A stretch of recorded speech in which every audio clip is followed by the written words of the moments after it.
need to introduce yourself or anything like that, or put titles on. So Carlsberg's been a beer that I've drunk a number of times in pubs. I'll happily choose Sorry, it. all just to Alki. Oh, sorry. Carlsberg's a beer that I've had a number of times in pubs. I'll happily choose it over a Carling or a Foster's. But to me, it doesn't really have a massively distinctive taste, and it's not hugely differentiated from what else I can get behind the bar. When it comes to drinking at home, it's not the type of beer that I'll choose, mainly because I guess I've started to sort of migrate more into the sort of higher quality stroke volume beers that are available in the market today, and especially some of the craft beers such as Curious Brew that is sort of broken through into the Daglish household, one might say. But in terms of the overall market, and the challenge that I see what's happening for Carlsberg and much of the beer brands is you've got this migration of or split within the population between the people who are genuinely being hit by budgets and buying for effect and for volume, and then those that are drinking potentially less but of higher quality beer. And my challenge to Carlsberg will be you need to sort of set yourself into one of those camps at the risk of being caught in the middle. Okay. So Carlsberg is a beer that I do tend to drink in the pub. I'd happily choose it over a Carling or a Foster's, for example, but it doesn't really have a huge amount of differentiation or distinctiveness behind it as a product. When it comes to drinking at home, sorry. No, it's not go again. Always It's really to the camera distracting. every time we do it. Yeah. Okay. If you ask the question first, mate, Okay. that'll help you.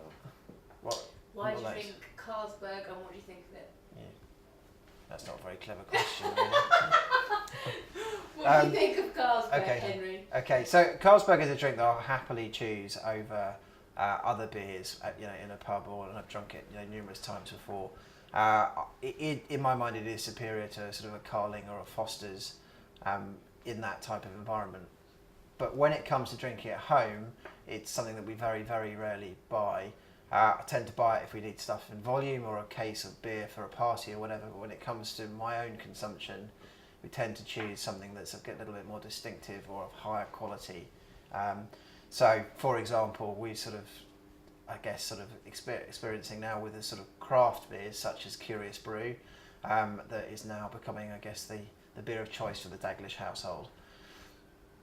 In terms of the overall market, I think it's really interesting to see what's happening in beer per se, and the constant evolution of new brands coming into the marketplace, be them craft beers or more distinctive beers of one type or another. And I think what's happening is that the UK population is splitting into two, and that you have the volume population, the volume of the population who are genuinely, squeezed in terms of their budgets, are buying beer in volume and buying the sort of lower quality beer for effect as much as anything else. And then you've got a big chunk of the rest of the population who are migrating into this world of buying better quality beer of higher volume, but probably in less volume per se in terms of numbers of units. And that's, I think, is the interesting challenge for Carlsberg, as to where you go in terms of which camp you firmly sit within that, and how you prepare yourself for the future. So that would be my thoughts about the overall market. Brilliant. It's really natural. Can we, in case we run out of time across the whole thing, I just want to make sure I get that point in. Yeah, with the two people, budget, volume versus taste. Okay. What it means for them. Yeah. So when it comes to the market, my personal thoughts are that I think you're beginning to get the market split into two. Yes, there is still a massive issue in terms of expendable income in the UK marketplace, and people who are continuing to drink in volume are buying the budget beers of low volume or relatively low volume for effect as much as anything else. And then the other interesting thing that's happening is that even in these recessionary times, the craft beers and the emerging brands and bitters and so on that keep appearing in front of us, there are large swathes of the population that keep buying into that and buy into it in terms of its quality, its distinctiveness, and its differentiation versus the rest of the market. To me, the challenge for Carlsberg is where you sit on both within those camps. What you can't do is get stuck between the two, and I think you need to nail your colours to one of those those situations per se. So that would be my views.